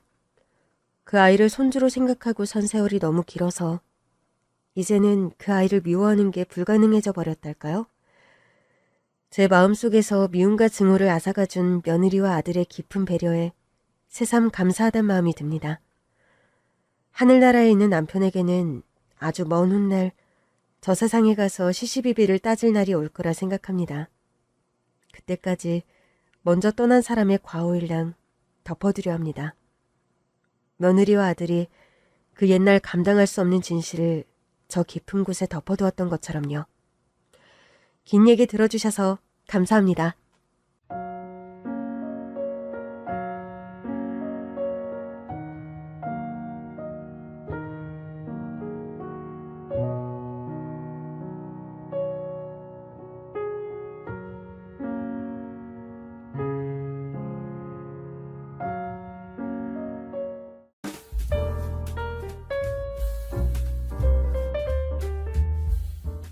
안녕하세요. 저는 30대 주부입니다. 제 나이대는 대부분 외동이거나 형제자매가 2명만 낳는 경우가 많은데 저는 4남매 중 막내로 태어났어요. 그것도 흔하게 있는 사연 중 아들이 귀한 딸 부잣집이 아니라 아들 부잣집 막내딸입니다. 딸을 가지고 싶었던 부모님이 귀하게 얻은 늦둥이 막내딸이었죠. 셋째 오빠와 7살 차이가 나고 큰오빠와 12살 차이가 나니 늦둥이에다 딸이라 집안의 사랑을 독차지하며 귀하게 자랐습니다. 이런 집안 내력 때문인지 저는 매사 긍정적이고 밝은 편이지만 그만큼 철이 없다는 소리도 들었어요. 어릴 때는 그런 인식이 조금 불편하고 억울할 때도 있었습니다. 너는 사랑을 많이 받고 자라서 모른다. 그래서 공감을 못한다. 세상 편한 소리만 한다. 그런 거 있잖아요. 저도 유독 그런 소리를 많이 들었습니다. 친구들 사이에서도 동료들 사이에서도요. 물론 그래서 제가 남들보다 구김이었고 상처를 마주할 때 대응하는 방법이 큰 문제로 잘 인식하지 않는다는 장점 아닌 장점도 있습니다. 대학을 졸업하고 결혼까지도 별 문제가 없었습니다. 제 인생의 시련은 경험해보지 않은 내 것은 아닌 미지의 세계. 남의 일. 뭐 그랬던 것 같습니다. 우리 며느리가 최고야. 참 잘 들어왔어. 내가 가람이 때문에 산다니까? 시아버지는 늘 이런 말을 입에 달고 사세요. 남들은 시아버지도 그렇게 어렵다는데 저는 시아버지도 저를 딸같이 생각해 주셨어요. 그게 당연한 것 같았죠. 저는 우리 아버님이 세상에서 제일 좋아요. 최고, 최고. 너 그런 말 하면 사람들이 거짓말이라고 해. 너 너희 집 가서는 우리 아빠가 최고다. 그러지? 걸렸네. 우리 아빠도 아버님도 다 최고, 최고. 어이씨구, 누가 시아버지랑 며느리 사이라고 그러겠어. 친딸인 줄 알겠어. 그렇게 딸딸거리더니 딸 생겨서 좋겠수다. 말이라 그래? 2년인지 남편은 아들 형제만 있는 집 장남이었고 남들은 맏며느리 역할 힘들지 않겠냐고 했지만 저는 그걸 또 복이라고 여겼어요. 이렇게 며느리 사랑이 지긋한 시부모님이 계시는데 그런 염려는 드라마에서나 나오는 이야기라고 떠들고 다녔죠. 결혼 생활은 처녀 때보다 더 행복했습니다. 그리고 제게 또 다른 복덩이가 굴러들어옵니다. 바로 동서예요. 남들이 쌍둥이같이 닮았다고 할 정도로 저와 닮았어요. 짙은 쌍꺼풀, 큰 입, 넓은 이마. 그래서 필수인 앞머리까지. 좋아하는 옷 스타일이나 머리 스타일까지 판박이라 처음엔 제가 봐도 신기했죠. 너희 둘은 진짜 친자매 같아. 어쩜 이런 일이 다 있니? 그렇죠? 동서 너무 예뻐요. 네가 이쁘니까 닮은 둘째도 이쁘다는 게냐? 그럼요. 당연하죠. 에이, 형님이 훨씬 미인이시죠. 그냥 우리 둘 다 미인인 걸로 하자, 동서. 어릴 때부터 언니 동생이 있던 자매들이 부러웠던 제게 저와 똑 닮은 또래의 동서가 들어와서 정말 좋았어요. 남들은 시기도 하고 경쟁도 한다는데 우린 그런 게 전혀 없었어요. 동서는 예의도 바르고 착하고 속도 깊었죠. 다소 철없는 막내딸인 저와는 달리 또 장녀라 그런지 말 한마디 한마디도 신중하고 입도 무거웠어요. 그런데 생각지도 않은 문제가 우리 사이에 스멀스멀 피어올랐습니다. 그때 조금이라도 눈치를 챘다면 얼마나 좋았을까 생각해요. 30살이 다 되도록 남들이 말하는 저의 철없음이 잘 모르는 사람들이 말하기 좋아서 하는 말이라고 생각했는데 말이에요. 아니었어요. 저는 정말 저밖에 모르는 눈치는 땅에 처박고 사는 바보였다 생각이 들어요. 여보야, 요즘 세상에 그런 게 어딨어. 아까 아버님 농담하신 거지? 노노. 우리 아빠가 사람 좋아 보여도 집안 대소사에 농담을 하는 사람은 아니야. 나 잘할 때도 집안 서열을 얼마나 중시 여겼다고. 하다못해 내 동생이 달리기 대회에서 1등을 해도 형이 1등을 못했는데 1등을 하면 뭐하냐며 잘했다고 칭찬도 안 해주던 사람이라니까. 응? 진짜? 서방님 너무 서운했겠다. 그래서 그런가? 걔가 나보다 더 철이 일찍 든 것 같기도 하고. 그런데 아기가 지는데 서열이 어디 있냐. 생기면 낳는 거지. 우리나 동선애나 딱히 계획을 갖고 있는 것도 아니고 생기면 낳자는 주의잖아. 그러니까 조심하라는 거지. 계획을 가지라는 거지 뭐. 난 이해 못하겠어. 아버님 그렇게 안 봤는데. 실망이야. 너 그러면 우리 아빠가 너도 미워해. 조심해. 앞에서는 그런 말 마라. 그리고 내 생각인데 우리가 열심히 노력하고 지훈이네가 철저하게 피임하면 아빠 말대로 순서대로 애를 가질 수 있지 않겠어? 그게 그렇게 어렵나 싶은데. 아니, 그게 사람 마음대로 돼? 그리고 만약에, 아주 만약에 우리가 노력했는데도 빨리 임신이 안 되면? 그건 젊다고 애가 생기고 그런 것도 아닌 것 같던데. 내 친구네 보니까 진숙이 엄청 고생하잖아. 27살 때부터 인공수정하고 있는데 계속 실패했어. 야, 너 엄청 건강해. 장난 아니야. 몰라서 그래? 발단은 시아버지의 선전포고였습니다. 한 달에 한 번은 가족회의 같은 걸 열어서 온 가족을 불러 모으시는데 시동생이 결혼하고 얼마 안 돼 불러 모은 자리에서 글쎄 애를 가져도 저희 부부가 먼저 가지라고 선포하신 거예요. 평소답지 않은 무거운 분위기, 엄한 표정 때문에 자리에선 그게 말이나 되냐고 되묻지 못했거든요. 그리고 말만 그러시지 진짜 동서네가 아이를 먼저 가지게 되면 뭐 낳지 말라고 하지는 않으실 거라고 생각했죠. 그런데 그로부터 얼마 안 있어 시내를 지나가다 동서를 봤어요.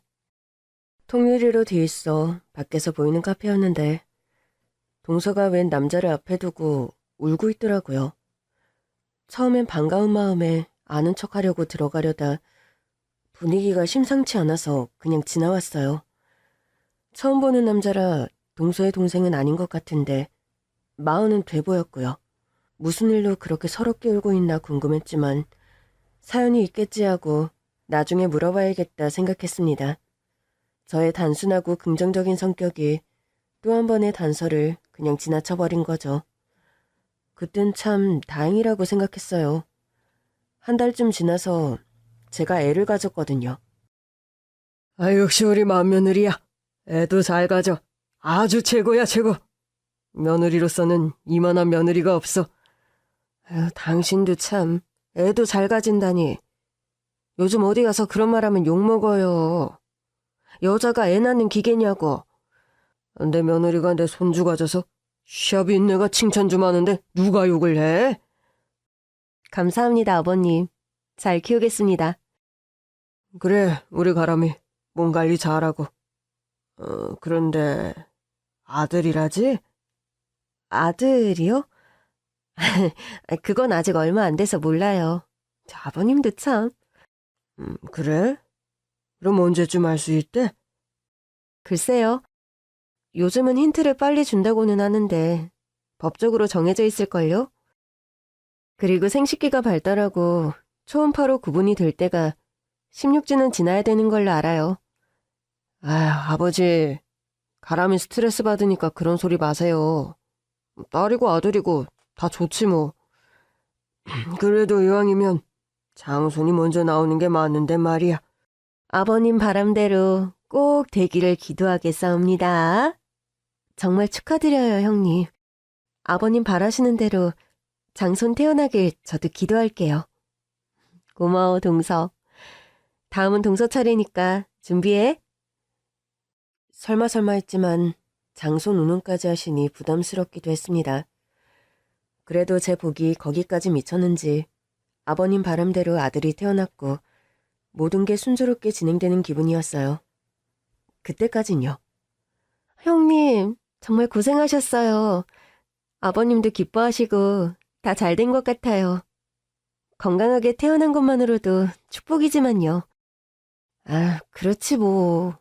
동서도 알게 모르게 스트레스 많이 받았을 것 같아. 내가 괜히 미안해. 아니에요. 첫 육아라 힘들겠지만 제가 어린 동생들 업어 키웠거든요. 제가 옆에서 잘 도울게요. 그래? 고마워. 역시 동서밖에 없어. 우리 동서 짱짱. 예상대로 시아버지는 너무 기뻐하셨고 저를 더욱 아껴주셨어요. 제 자랑에 이제 장손 자랑까지 입에 달고 사셨죠. 젊으셨을 때부터 사업으로 가세가 기울었던 집안을 일으키시고 집안 장남으로 동생들까지 건사하며 지금의 부를 이루신 아버님이 한편으론 짠하기도 했고요. 어릴 때 너무 가난해서 위에 형을 이루셨다고 하더라고요. 원래는 차남이었는데 갑자기 장남의 장손이 되신 거죠. 그래서 어머님께서 늘 장손이 제대로 자리를 잡아야 집안이 일어서는 거라는 말을 귀에 못이 박히도록 들으셨다고 해요. 이쯤 되니 아버님이 이해가 될 만도 했던 거죠. 가슴 한편에 동서에 대한 미안함도 가득했는데 제가 먼저 아이를 갖고 시아버지가 원하시던 장손까지 낳았으니 동서에 대한 짐도 조금은 내려놓게 되었고요. 동서도 우리 애를 정말 예뻐했어요. 공동육아나 다름없을 정도로요. 속으로 동서가 우리의 걸을 쯤 애를 낳으면 딱 좋겠다 생각하기도 했습니다. 참, 사람 마음이라는 게 우습죠? 그렇게 저희 아들의 돌잔치가 다가왔어요. 그때는 기뻐해야 할 그날이 가장 결정적인 불행의 씨앗이 될 줄은 꿈에도 몰랐습니다. 가람아, 우리 장손 돌잔치는 성대하게 해. 돈 모자라면 아빠가 다 해줄 테니까. 아유, 요즘은 또 그렇게 크게는 안 하던걸요, 아버님. 안 돼. 우리 장손 돌잔치는 동네 사람들까지 다 불러서 하고 싶어, 아빠는. 시아버지의 성화에 정말 부를 수 있는 사람은 다 불러서 크게 돌잔치를 했습니다. 개그맨 사회까지 부르고 축가는 본인이 직접 부르시기도 하셨고요. 그런데 돌잔치에 온 친구들은 저와 동서를 보고 깜짝 놀라더라고요. 가람아, 진짜 장난 아닌데? 네 친동생이라고 해도 믿겠어. 진짜 닮았다. 그래? 우리보다 2살 어려. 엄청 동안이지. 동안은 너도 동안인데 완전 분위기가 비슷하다. 이목구비도 진짜 닮았어. 신기해. 친동생이나 다름없지 뭐. 우리 아들 육아도 완전 공동육아였잖아. 주말에는 우리 집에 와서 2박 3일 같이 있기도 했다니까. 남편도 스트레스 받고 나도 스트레스 받고. 애가 3시간마다 깨고 울고 하니까 미치겠더라고. 그런데 또 우리 동서가 안아주면 울음을 뚝 그치는 거야. 진짜 동서 아니었으면 우리 태호 돌잔치 까마득했다. 대박이다. 요즘 저런 동서가 어디 있어. 친정엄마도 안 봐준다고 선거일 파네. 우리 엄마는 허리 아파서 못 보잖아. 집도 멀고. 정말 빚이라도 내서 사람을 쓸까 하다가 우리 아버님이 자식은 남의 손에 키우는 거 아니라고 해서 또 사람은 못 썼어. 나라에서 해주는 것도 안 한 거야? 대박이지? 의외다, 니네 시아버지. 장손 나왔다고 이것저것 다 해줄 것 같더니만. 아기 장난감이고 침대고 뭐고 다 사주셨지. 그런데 자식은 남의 손 타는 거 아니라는 신념이 딱 있으신 분이야. 옛날 분이라. 그럼 너도 니네 동서 애 낳으면 똑같이 도와줘야겠는데? 그것도 빚이다 너. 우리 집 근처로 아예 이사 오게 해서 같이 육아했으면 좋겠어. 안 그래도 우리 아파트로 이사 오라고 꼬셔보려고. 그렇게 시끌벅적했던 돌잔치가 끝나고 동서에게 고맙다고 전화를 걸었는데 동서가 제게 임신 사실을 털어놨습니다.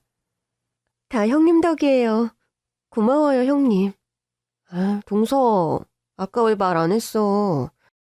오늘 같은 잔칫날에 그 소식까지 빵하고 터뜨렸으면 우리 아버님 기뻐서 날아가셨겠는걸? 뭘요. 그리고 오늘은 태어날이잖아요. 손님도 생각보다 더 많이 오시고 다들 바쁘신데 그럴 겨를도 없었고. 민폐죠 뭐. 아이고, 내가 다 미안하다. 아직 조심해야 될 때지? 네, 아직 4주밖에 안 돼서 또 어찌 될지 모르니까 말씀 못 드린 것도 있고요. 그럼 어머님 아버님께는 비밀? 우리도 비밀로 해? 네, 일단은 형님한테는 일러드려야 할 것 같아서. 오늘 너무 일을 많이 했지. 도우미들도 많은데 꼭 아버님은 동서한테 시키시더라. 임신한 줄 알았으면 내가 적극 말렸을 텐데 생각해보니 미안하네 정말. 안 그래도 좀 도와주셨으면 해서. 형님께만 먼저 말씀드리는 거예요. 알겠어. 그럼 한 12주쯤 됐을 때 공개할 거야? 네, 병원에서도 그쯤 되면 그래도 안정기라고 하고. 그래, 나도 남편한테도 입 다물고 있을게. 은근 입이 싸거든. 그런데 저 쌍둥이 같아요, 형님. 어머나, 쌍둥이? 정말 신기하다. 너무 축하해, 동서. 자연 쌍둥이는 되기도 힘들다던데. 정말 축복이다. 그래도 더 조심해야 될 것 같아서요. 그렇지. 아무래도 그렇지. 배도 더 나올 것이고 몸에 무리도 갈 텐데.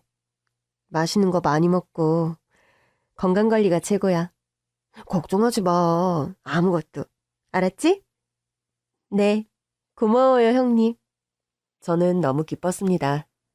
저에 이어서 동서까지 무난하게 아이를 가졌고 게다가 쌍둥이라고 하니 아들, 딸이면 더 좋겠다. 그럼 아버님도 성별 갖고는 또 말씀은 없으시겠지 하면서 혼자 기쁨의 콧노래를 불렀죠. 또 저만 기대고 도움받았다고 생각했는데 동서가 제게만 임신 사실을 털어놔주니 전보다 더 가까운 사이가 된 것 같아서 뿌듯했어요.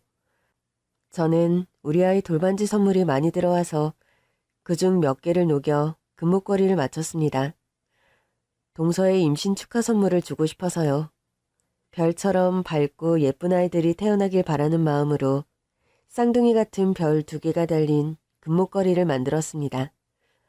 아이들 선물이 아니라 동서에게 주는 선물이었어요. 형님, 너무 이뻐요. 뭐 이런 걸 다. 그런데 귀한 돌반지를 여기다 써도 돼요? 어이구, 뭐. 동서가 나한테 해준 거에 비하면 아무것도 아니지, 이건. 그리고 아버님이 하도 오만 사람 다 부르셔갖고 알다시피 돌반지 선물도 너무 많이 들어왔어. 그리고 동선의 아이들 돌반지는 돌반지대로 내가 제대로 해줄 거고. 이건 동서한테 주는 선물이야. 우리 태우 건강하게 돌될 때까지 8알이 동서 덕인데. 동서가 키운 거나 다름없잖아. 태우도 맑게 알아먹으면 그러라고 할걸? 감동이에요, 정말. 별 2개가 너무 예뻐요. 저는 동서 목에 금목걸이를 직접 걸어주었어요. 동서는 그 큰 눈에서 눈물을 뚝뚝 떨어뜨리더라고요. 남들 다 보는 카페에 앉아 둘이 끌어안고 운 거 있죠?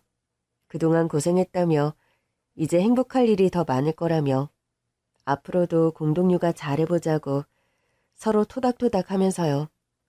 그리고 무사히 12주가 됐고 동서는 가족들에게 임신 사실을 털어놓았습니다. 어머나, 우리 둘째 장하다. 축하해. 이 사람이 마음고생 많았죠 뭐. 마음고생을 왜 해? 아직 젊은데. 아버지, 또 우리 부부 혼내시는 건 아니시죠? 이 기쁜 날에? 당연히 아니지. 이 아버지를 이상하게 몰지 마라. 축하한다, 둘째. 감사합니다, 아버님. 쌍둥이라 배도 더 큰 것 같아요. 네, 좀 그렇죠? 동서 이제 시작이네요. 우리 가족 다 잘 단합해서 동서 쌍둥이 순산을 위해 도와야겠어요. 당신 또 아들 노래 부르지 말고요. 장손 나왔으면 됐죠? 요즘 세상에 무슨 아들? 어머나, 웃기고 있네 정말. 아니 그래도 쌍둥이니까 아들 낳을 확률이 더 많은 거 아니야? 딸 나올 수도 있는 거지. 자연 쌍둥이인데 또 그럴 거요? 안 그런다니까? 정말 다행이었어요. 시부모님도 동서의 임신 소식을 기쁘게 맞아주셨고 아이들도 잘 크고 있다고 하니 모든 게 순조로웠죠. 그리고 온 가족이 은근히 궁금해하던 또 누군가는 한편으로 기대를 품었던 아이들의 성별이 판별된다는 16주가 됐어요. 쌍둥이의 초음파 검사를 하러 간다는 소식을 들었는데 갑자기 동서가 감쪽같이 사라졌습니다. 어머님, 동서가 그제부터 연락이 안 돼요. 어머님한테도 연락 없었어요? 서방님은요? 아니, 나도 병원 간 거 궁금해서 둘째네 연락했는데 둘 다 전화를 안 받아. 그때 시댁 도어락이 눌리는 소리가 났습니다. 시동생이었습니다. 서방님, 어떻게 된 거예요? 동서가 연락이 며칠째 안 되던데요? 무슨 일 있어요? 저도 연락이 안 돼요. 그날 회사에 급한 일이 터져서 병원 같이 가기로 했는데 혼자 보냈었거든요. 친구랑 간다고 해서 갔는데 집에 안 들어왔어요. 일단 다 큰 성인이니 집에 말씀드리는 건 섣부른 것 같고 어제 오늘 백방으로 찾다가 이건 보통 일이 아니다 싶어서 지금 회사도 휴가 내고 저도 찾고 있었어요. 그때 외출했다 들어오신 시아버님도 들어오셨어요. 뭐가 이렇게 시끄러워? 밖에서 다 들리게 떠들고 있어. 아버님, 동서가 사라졌어요. 아버님 아셨어요? 대충 들었다. 다 큰 성인이. 뭐, 애까지 가진 여자가 어딜 갔으려고. 시아버지는 사라진 동서 소식에 굉장히 노해 있으셨어요. 그때는 그럴만도 하다고 생각도 해서 이상하게 여기지는 않았습니다. 실종신고 해야 되는 거 아니에요? 지금 하고 오는 길인데. 등록은 해주지만 제정신인 성인이라 다른 이유나 주변에 좀 더 찾아보라고 그러긴 하더라고요. 이유가 뭐가 있어요? 게다가 쌍둥이 임신까지 한 사람이. 심적으로 뭐 큰 변화가 있을 수도 있고. 병원에는 물어봤어요? 그날 오긴 왔대요? 네, 진료 잘 받고 좋은 얼굴로 갔다고는 하는데. 애들은 건강하고요? 네, 최근에 동서가 우울해하거나 그런 게 있었어요? 저는 못 느꼈는데. 임신 후에는 산모들이 다 그렇듯이 우울감이 좀 있었던 것 같은데 집을 나갈 거라고는 생각을 못했죠. 임신을 한 뒤 어딘가 우울해 보였다는 서방님의 말. 그러면서 자신이 지켜주지 못한 것 같다며 주저앉아 우는 서방님을 보니 저도 눈앞이 캄캄해졌습니다. 쌍둥이 임신 소식을 넣어놓으며 진짜 친자매가 됐다는 마음도 들었고 지금껏 시집와서 묘하게 시아버지의 차별을 느끼면서도 시기 질투 없이 2살 차이밖에 안 나는 저를 친언니처럼 살갑게 대하고 똑깍듯이 예의도 갖추던 동서의 모습이 아른거려 가슴이 찢어질 듯 아팠습니다. 그렇게 친자매라고 자랑하던 동서를 저 역시 말로만 그러고 속내를 다 모르고 있었구나. 내가 다 털어놓지 못한 사연이 있구나. 나는 동서에게 기대기만 하고 진짜 언니는 되지 못했구나 하는 미안함이 사무쳤습니다. 무엇보다 너무 걱정이 됐고 요즘 세상도 험한데 자의로 가출을 했다고 해도 무슨 일이 일어날지 걱정이 이만저만이 아니었습니다. 여보, 동서 잘못되진 않았겠지? 혹시 우울증이 심해서. 그런 소리 하지 말자. 말이 씨가 된다잖아. 너무 걱정되네. 서방님이랑 사이가 안 좋았던 거 아닐까? 다른 이유가 없잖아. 글쎄, 걔도 지형이라고 해도 속내를 잘 말하는 성격도 아니잖아. 예전에 내가 이거 말 안 했었는데 언제더라? 동선의 결혼 초기였던 것 같아. 뭔데? 지나가는데 시내 사거리에 있는 통유리 있는 카페 있잖아. 굿데이인가 거기? 거기에서 동서가 웬 40대 초반으로 보이는 남자랑 있는데 엄청 서럽게 울고 있더라고. 남자가 다독이는 것 같아 보였고. 그래? 누구지? 물어보려다가 나도 정신머리가 없어서 까먹었어. 우리 태우 생기고 정신도 없었고 또 뭐 사정이 있었겠지 싶어서 먼저 말 꺼내지 않았는데 물어보기도 그렇더라고. 당시에 무슨 일이 있었나? 그때 내 기억으론 아마 동선에 결혼하고 첫 가족회의에서 아버님이 사회에 맞게 우리부터 애를 가져야 된다고 발표하고 얼마 안 있었던 것 같아. 그런데 그 남자는 누구지? 나도 모르지 뭐. 내가 지훈이한테 물어봐? 그때 무슨 일이 있었냐고? 그리고 그 남자는 누구냐고? 뭐가 맞는지 잘 모르겠다.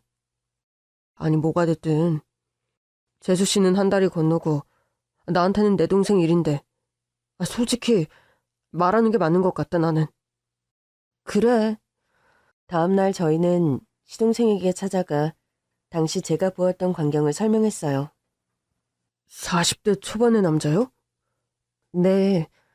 그 남자도 남자지만 동서가 그렇게 울만한 일이 당시에 있었나 싶어서요. 이번 일과 혹시 연관이 있을까 싶기도 해서. 사실 당시에 저희가 애를 가졌었어요. 네? 그때 결혼한 지 얼마 안 되셨을 땐데. 네, 허니문 베이비였던 것 같은데. 그런데 어떤 유산했어요? 자연 유산이요? 네. 어머, 난 정말 몰랐는데 그런 일이 있었군요. 아마 친인척 중에 의사가 있어서 사촌 오빠였을 거예요, 그 남자는. 아, 아무튼 그 일과는 별로 상관이 없을 거예요. 왜 상관이 없냐? 그때 스트레스 받았던 것도 있을 것이고, 또 너희 다른 일이 있었던 거 아니야? 우리한테 말 못한? 아니야, 그런 거. 모르겠다. 나도 이제. 며칠 전과 달리 시동생은 뭔가 낙담하고 반쯤 포기한 사람같이 보였습니다. 저는 그래도 동서를 포기할 수 없었어요. 동서의 최근 사진을 인쇄해 동네 곳곳에 전단지를 붙이고 이리저리 찾아 나섰습니다. 하지만 끝내 동서를 찾을 수가 없었어요. 저도 돌쟁이 아이를 키우면서도 거의 제정신이 아니었던 것 같아요. 지금쯤 동서배가 만삭이겠구나 하며 시간을 곱씹으며 동서를 기다렸습니다. 연락이 올 거라고요. 뉴스도 꼬박꼬박 챙겨봤습니다. 혹시나 여성 관련 사건이 나는 날이면 심장이 벌렁벌렁 뛰었어요. 하지만 다 동서가 아니었어요. 그러면 어딘가에는 살아있겠구나 생각하며 건강하게 살아있어 달라고 빌고 또 빌었습니다. 그렇게 지옥 같은 1년이 흘렀습니다. 그런데 어느 날 동서의 친정어머니가 시댁에 찾아왔어요. 저희 애 이제 찾지 마시라고요. 그게 무슨 소리예요, 사돈. 우리 애 교통사고로 세상 떴습니다. 저희도 이번에 알았고요. 장례도 저희끼리 다 치렀습니다. 그게 무슨 소립니까? 걔가 어떻게 됐다고요? 아니, 동서가 죽다니. 동서가 죽다니 말도 안 돼요. 그럴 리가 없어요. 어떻게 말도 안 돼요? 저희도 소식 듣고 정신이 없었고 빨리 연락드리지 못해서 죄송합니다. 이제 사돈의 연도 여기서 끝이겠네요. 부디 무탈하십시오. 동서의 친정어머니는 뭔가 결연한 모습으로 침착하게 말을 하고는 집을 나섰습니다. 저도 쫓아가서 어떻게 된 거냐고 되물었지만 냉정하게 제 손을 뿌리치시더라고요. 이봐요. 이제 세상에 없는 아이이니 찾지 말아요. 너무 믿을 수가 없어요. 저만큼 믿을 수가 없을까요? 왜 저만큼 슬플까요, 당신들이? 저는 하늘이 무너져 내리는 듯 가슴이 무너지는 기분이 들었지만 동서 어머니의 말에 더 이상 붙잡아서 더 물을 수도 없었습니다. 그 말이 맞았으니까요. 제가 자식과 손주들을 잃은 친엄마보다 슬플 리는 없으니까요. 그리고 제가 동서에게 준 쌍둥이별 목걸이를 준 게 생각났습니다. 좋은 뜻이었지만 마침 어두워진 하늘에 일찍이도 뜬 별이 반짝이는 걸 보니 동서와 아이들이 하늘에 별이 된 게 아닌가 자책하게 되더군요. 그렇게 며칠을 슬퍼하던 중 도저히 안 되겠다는 생각이 들었습니다. 동서의 납골당이라도 알려달라고 부탁드려야겠다는 생각을 했죠. 그런데 동창에게 생각지도 않은 믿을 수 없는 얘기를 듣게 되었어요. 말도 안 돼. 벌써 1년 전에 죽었다는데 어떻게 네가 우리 동서를 봐. 진짜라니까. 그때 너희의 돌잔치에서 내가 봤잖아. 니네 동서 얼굴 확실히 기억한다고. 쌍둥이 가졌다고 하지 않았어? 갓난쟁이 애들도 둘이나 있던데 뭐. 맞아. 확실해. 그럴 리가 없는데. 말을 걸어보진 않았고? 아니, 뭐 나도 죽었다는 얘기 들어서 긴가민가 했지. 나랑은 모르는 사이니까. 그런데 아무리 봐도 맞더라고. 아니면 도플갱어지. 말도 안 돼. 믿을 수가 없네. 네가 그때 자세히 본 것도 아니니까 비슷하게 생긴 사람은 또 있을 수도 있고. 아, 뭐 그렇게 생각하면 그런데. 아우, 진짜 답답하다. 사진이라도 찍어둘걸. 어딘데 거기가? 우리 동서 봤다는 동네가 어디야? 니네 동네선 멀어. 나도 대학 동기 집들이 한다고 갔다가 강북 상계 쪽 골목길이었는데. 애들은 몇 살쯤 돼 보이던데? 아니, 몇 살이 아니라 이제 돌 지난 것 같던데? 쌍둥이라 눈에 띄어서 봤는데. 1년 전 죽었다는 동서를, 그것도 쌍둥이 아이들과 함께 봤다는 동창. 믿을 수가 없었어요. 세상에 닮은 사람이 또 있을 수도 있고, 사실 그냥 피식하고 넘기려고 했었죠. 그런데 뭔가 찝찝했습니다. 돌쯤 된 쌍둥이면, 동서가 애를 낳았으면 딱 그 나이쯤 됐을 테니까요. 저는 동서 그렇게 되고 반시체처럼 사는 시동생에게 말해서 속을 긁어놓을 수는 없을 것 같아서 시어머니에게 이 얘기를 털어놨습니다. 그러니까 저도 말이 안 되는 건 아는데요, 어머니. 저희가 동서의 납골당에 가본 것도 아니고 뭔가 다 이상하잖아요. 갑자기 찾아와서 1년 전에 동서가 죽었다는 얘기를 전하신 사돈어른도 그렇고, 겉보다 임신 16주에 멀쩡하던 동서가 갑자기 사라진 것 자체가 저는 아직도 이해할 수가 없어요. 서방님도 뭔가 숨기는 것만 같고. 제가 동서 생각에 미친 건지 뭔지 모르겠는데 속이 너무 답답해서 찾아왔어요. 아휴, 진실이 뭐가 됐든 제 친구가 봤다는 것처럼 동서가 어딘가에 살아만 있었으면 좋겠는데. 정말 저는 동서한테 너무 미안해요. 모든 게. 그리고 동서가 결혼 초기에 애가 한번 유산됐었다면서요. 어머니도 아셨어요? 그때부터 모든 게 다 이상하잖아요. 사실. 네? 어머니 혹시 뭘 알고 계시는 거예요? 정말? 그때 첫 아이 유산했을 때 니네 아버지가 반대했었다. 뭘 반대해요? 애 낳는 걸 반대했다고요? 그래. 미쳤어, 정말. 그래, 다 미쳤지. 정말 내 잘못이 크다. 그래서 병원 가서 지운 거예요? 그런 건 아니고, 지들 말로는 스트레스 받아서 유산했다고 하더라.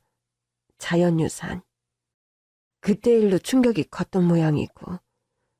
그럼 그런 일을 겪고 우리 태우를 그렇게 예뻐하고 지 자식처럼 보살피고 키운 거예요? 애가 워낙 착하잖니. 세상에. 아버님 어떻게 그러실 수가 있으세요? 그리고 너에게 할 말이 있구나. 뭔데요? 그럼 동서 살아있는 것도 맞는 거예요? 그런 거예요? 당시 16주차에 초음파하러 갔을 때 알고 보니 쌍둥이 중에 하나가 장애가 있었어. 어머나. 그래서 너희 내가 말렸어야 했는데 내가 죄인이다. 그래서 어떻게 됐다는 말씀이세요? 둘째는 애들 중에 하나 장애가 있어도 어렵게 찾아온 아이들 중 하나라도 포기할 수가 없다고 그러더구나. 그런데 니네 시아버지가 그 사실을 알고 쌍둥이를 낳지 말라고 했어. 하나이만 지을 수 없다면 하나이도 정상으로 태어날지 안 태어날지도 모른다면서. 아니면 돈을 줄 테니 애 낳아 키울 거면 지훈이랑 이혼하라고. 혼자 키우든지 알아서 하라고. 정말 잔인하세요. 지훈이도 지아빠 뜯어 말렸지. 둘째랑 이혼할 수도 없을 뿐더러 애도 포기할 수 없다고. 당연하죠. 그러니까 니네 시아버지가 이혼 안 하고 아이들 낳을 거면 사업이고 유산이고 뭐고 일절 없다고. 호적에서도 파버릴 거니까 부자관계 여기서 끝내자고 했어. 놀랄 놓자네요. 그래서 동서가 집을 나간 거군요. 나도 그렇게 내 손주들 멀쩡하든 안 멀쩡하든 그렇게 보낼 수 없었다. 그래서 지훈이랑 나랑 걔네 친정이랑 해서 니네 시아버지 몰래 거처 마련해서 출산도 돕고 그러고 지낸 거야. 그럼 동서랑 아이들 모두 다 지금 살아있다는 거네요? 어떻게 저한테만 몰래 그렇게 아무렇지 않게, 아니 다들 그렇게 연기까지 하면서 감추실 수가 있으세요? 제가 얼마나 동서를 찾아 헤맸는데, 얼마나 죄책감을 느꼈는데요. 미안하다. 그래도 너는 한 달이 건너고 너도 애 키우기 바쁜데 모든 걸 다 상의하고 논의하고 그럴 여유도 없었고, 혹시나 니네 시아버지가 알면 벼락이 칠 테니까 우선 아이들과 산모 건강이 먼저였어. 그런데 왜 사돈어른이 오셔서 동서가 죽었다고, 교통사고로 죽었다고 말한 거예요? 그건 사돈어른이 애들 낳고 돌 좀 지나는데 남들한테 축복받으며 돌잔치도 못하고 그렇게 숨어 사는 처지가 된 자기 딸과 손주들이 가슴 아파서 우리 집과 인연을 아예 끊겠다며 그렇게 하신 거야. 아무래도 니네 시아버지가 죽도록 미우셨을 테니 가슴에 못이라도 받고 싶으셨겠지. 끔찍하리만큼 섬뜩한 동서 죽음의 진실을 알고 저는 다리에 힘이 풀렸습니다. 시어머니를 붙잡고 씨름을 하다 그토록 보고 싶었던 동서를 만나러 가게 됐습니다. 동서, 살아있었구나, 동서. 형님, 죄송해요. 아니야, 내가 미안하지. 동서가 뭐가 미안해. 그동안 얼마나 고생이 많았어. 내가 친자매라고 노래를 부르고 다녔는데 동서가 힘든 건 하나도 모르고 어떻게 그렇게 살았어. 정말 미안해. 내가 죄인이야. 내가 할 말이 없어, 동서. 아니에요. 친언니처럼 저를 대해주셨는데 이렇게 모든 걸 숨겨서 정말 죄송해요. 형님께는 꼭 연락드리고 살아있다고 말하고 싶었는데 하나이가 발달장애라서 아이 태어나고도 정신이 없었어요. 아이 태어날 때까지만 숨기려고 한 건데 형님께 꼭 연락드리고 싶었는데 죄송해요. 동서를 끌어안고 목 놓아 울었습니다. 죽은 동서가 살아온 것 같아 그 사실만으로 가슴이 벅차올랐습니다. 저를 붙잡고 미안하다는 동서를 끌어안고 한참 우는데 동서의 목에 제가 쌍둥이 임신 선물로 준 별목걸이가 걸려있더군요. 이 목걸이 때문에 동서가 하늘의 별이 됐다고 그런 생각까지 하면서 얼마나 죄책감에 시달렸는지 몰라. 동서 미안해. 잊을 수가 있나요?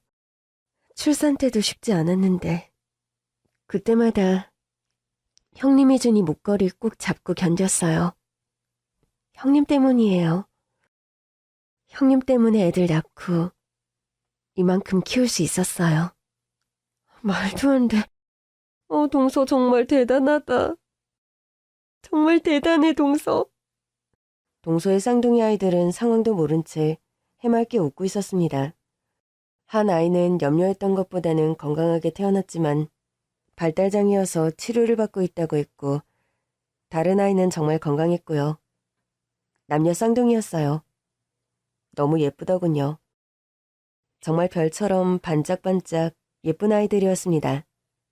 이렇게 예쁜 아이들을 돌잔치도 제대로 못해주고 온 가족이 찢어져서 말도 안 되지. 이건 말도 안 돼. 돈이 없어, 부모가 없어, 가족이 없어. 말도 안 돼. 나 아버님한테 가서 말할 거야. 그러지 마세요, 형님. 아버님 단호하신 분이세요, 생각보다. 그리고 아이가 발달장애라 더 받아들이지 않으실 거예요.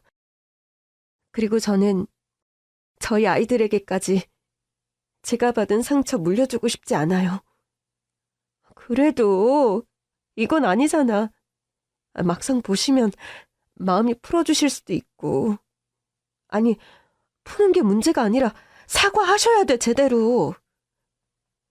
괜찮아요, 저는. 계속 이렇게 숨어서 살 수는 없잖아. 죽은 사람처럼.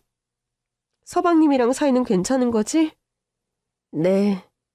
그 사람도 힘들지만 재산보다 아버님이 부자관계 끊으시겠다고 하니 그 사람 효자잖아요. 이렇게 좀 더 지내다가 세월이 좀 더 흐르면 받아들이실 수도 있겠다. 그렇게 믿고 있어요, 그 사람은. 그럼 시간을 좀 더 당길 수 있는 방법을 같이 강구해보자. 일단 마음 추스르고 힘들 때 이제 나한테도 좀 기대줘, 동서. 고마워요, 형님. 늘 고마워요. 정말 보고 싶었어요.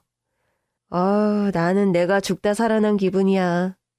동서, 내가 이제 진짜 언니 할 거야. 이제 나만 동서한테 기대는 철없는 언니 안 할래. 나한테도 그럴 기회를 좀 줘, 동서. 저는 집에 와서 머리를 싸매고 몇 날 며칠을 고민했습니다. 시아버지를 어떻게 설득할지, 또 나아가 진심 어린 사과도 필요하다는 생각이었고요. 그래야 완전한 가족으로 다시 만날 수 있는 거지. 단순히 시아버지가 동서네를 받아들이는 걸로 다시 가족이 될 수 있다는 건 말이 안 되는 거니까요. 아무런 잘못도 없는 쌍둥이들과 동서가 용서를 빌 일이 아니었으니까요. 일단 시아버지의 마음은 현재 어떤지 떠보기로 했습니다. 아버님! 웬일이냐? 오랜만에 왔네. 아버님, 저는 아버님 진짜 좋아해요. 갑자기 무슨 소리야? 아버님 좋은 분이신 거 잘 알아요. 저를 친딸같이 여겨주시고 저희 태우를 이뻐해주시고 때로는 엄하시지만 정말 한평생 가족을 위해 헌신하며 살아오신 거 저도 알아요. 그래. 까라미 너 하고 싶은 말이 있나 보구나. 죽은 네 동서 얘기냐? 그 이야기라면 더 안 해도 될 것 같다. 아버님, 나도 안다. 내가 둘째한테 모질게 굴었던 거. 막내딸로 태어나 싹싹하고 애교 많고 첫며느리의 맏며느리인 네가 더 예뻤던 건 사실이지만 둘째를 미워한 적은 없어. 알아요, 아버님. 저는 힘들게 한자 말을 꺼내시는 시아버지를 재촉하지 않고 들었습니다.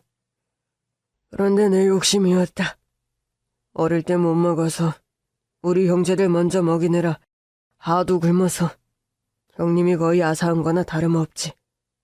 성한 데도 없고 아파도 치료도 못 받는데 군기까지 했으니 그것도 모르고 나이 차이 많이 나는 동생인 나는 배고프다고 징징대기나 하고 그렇게 형님 돌아가시고 평생 들었던 게 어머니의 원망이었다. 형님 몫을 해야 한다고. 이제 내가 집안의 가장이고 장남이라고. 정말 누구보다 열심히 살아서 집안을 일으켰어. 네, 고생 많으셨죠? 그러려고 그런 건 아닌데 장남 장손 맨날 그런 말을 귀딱지 않게 듣고 돌아가신 형님과 비교당하며 살아온 내가 거기에 자꾸 집착할 수밖에 없더라. 나는 그렇게 살지 말아야지. 그렇게 둘째한테 상처 주지 말아야지. 내 잘못이 아닌데 형님이 죽은 게 왜 내 잘못인가? 나도 어렸는데 했음에도 불구하고 어머니를 거역하지 못했지. 나는 어머니처럼 늙어 있었어. 자랄 때도 성은이를 더 예뻐했고 지훈이는 형보다 잘하면 안 된다고 가르쳤고 장손도 가람이 네가 낳아야지. 둘째가 낳으면 안 된다고 생각했다. 그래도 그렇게 말해놓고 마음을 바꿔먹고 연락을 했는데 둘째가 유산을 했다더구나. 미친 영감탱이가 그때라도 정신을 차렸어야 했는데 한편으론 하늘의 뜻이구나. 잘 됐다 생각했다. 쌍둥이를 가졌다고 했을 때 누구보다 기뻤지만 둘째한테는 늘 무서운 아버지였던 것도 습관이었는지 크게 티를 내지 못했지. 뒤로 이것저것 쌍둥이 물건을 사들이고 얼마나 예쁜 아이들이 태어날지 매일매일 상상하며 기뻐했는데. 그러셨군요. 장애가 있을 수도 있다고. 한 아이도 그렇지만 나머지 아이도 위험할 수 있다고 하니까 눈앞이 캄캄했고 장애를 가진 부모가 얼마나 힘들지 상상도 할 수가 없더구나. 지훈이한테 잘하면서도 못해줬는데 내가 그렇게 키워서 그 업이 그 아이한테 다 간 건지 왜 내 자식이 그런 시련을 겪어야 하는지 가슴이 찢어질 듯 아팠고 후회했다. 모든 날들을. 아버님도 그렇게 아파하셔놓고 왜 그러셨어요? 다 들었나 보구나. 이번에 알게 됐어요. 며느리보다 그리고 뱃속에 있는 손주들보다 내 자식이 먼저였다. 변명하고 싶지 않지만 냉정해지려고 나도 끊임없이 스스로 다독이고 결심하고 그렇게 냉정하게 말했는데 둘째가 사라져버렸어. 그리고 죽었다는 소식이 들려왔고 모든 게 내 잘못이라는 생각에 불면증에 시달리고 내가 죽어야 이 업보가 끝나는구나. 나는 그렇게 생각하고. 아버님도 이렇게 힘들어하시면서 이 죄를 다 어떻게 씻어낼지 내가 죽는 수밖에 없다는 생각이 드는데 어쩜 좋으냐. 방법이 있어요. 놀라지 마시고 제 말 잘 들으세요. 동서 아이들이 잘 살아 있어요. 뭐? 그게 사실이냐? 놀라지 마시고 아무도 원망하지 마셔요, 아버님. 아버님이 그런 결단을 하시고 모질게 말씀하셨을 때 어머님과 서방님 그리고 동선의 친정 부모님이 동서와 아이들을 따로 거처 마련해서 돌보고 출산까지 도왔어요. 지금 동서도 잘 있고요. 아이들도 건강하고. 한 아이는 조금 발달이 느린 편이래요. 그래도 겉으로 보기에는 크게 문제 없어요. 교육 제대로 받으면 요즘은 그런 거 잘 돼 있어서 금방 좋아질 수도 있대요. 다른 아이는 완전히 건강하고 하나는 딸, 하나는 아들이에요. 너무 예뻐요, 애들이. 아이고, 하느님 감사합니다. 어떻게 이런 일이. 정말 다행이다. 정말 다행이야. 동서가 죽었다는 소식에 쌓여있던 죄책감으로 자신이 생을 마감하려 했다는 시아버지는 진실을 알고 주저앉아 오셨습니다. 늘 큰 산처럼 보이던 시아버지가 그렇게 애처럼 우시는 걸 보니 원망하고 화내고 따지고 싶었던 마음들이 다 지워지는 것 같더군요. 이제 동서와 만나 직접 용서를 구하고 서로 화해해서 다시 가족이 되는 것. 그것만이 남아있었습니다. 저는 다음날 동서와 시동생에게 이 사실을 말하고 며칠 설득했습니다. 오랜 시간 큰 상처를 받은 동서에게도 시간이 필요했기에 어느 것도 강요할 수 없었고 시아버지도 기다려주기로 했습니다. 그리고 일주일 후 온 가족이 시댁에 모였습니다. 쌍둥이를 안고 들어오는 시동생과 동서, 그리고 저희 세 식구, 시어머니와 시아버지까지 정말 오랜만에 또 늘어난 식구들까지 대가족이 한데 모였습니다. 시아버지는 처음에 고개도 들지 못하셨지만 별처럼 웃는 쌍둥이의 눈을 힐끗힐끗 보며 눈물이 고이셨어요. 미안하다. 미안하다 얘들아. 미안하다. 내가 죄인이다. 미안하다. 눈물을 글썽이며 곁눈질로 쌍둥이들을 보던 시아버지는 주저앉아 울면서 사과를 했고 온 가족이 울음바다가 됐습니다. 마침 저희 태우까지 울기 시작하면서 정말 초성이라도 난 듯 울었어요. 너희를 한 번도 미워한 적은 없어. 이 못된 고집, 못된 오빠가 그런 끔찍한 일을 저질렀지만 많이 후회했고 많이 보고 싶었다. 아버님, 일어나세요.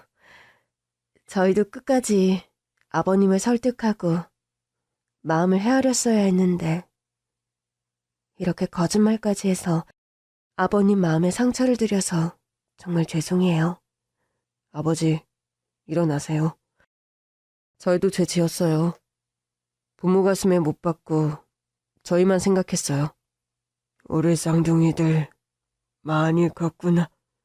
돌잔치도 제대로 못하고 이 아래비 때문에 정말 보고 싶었는데.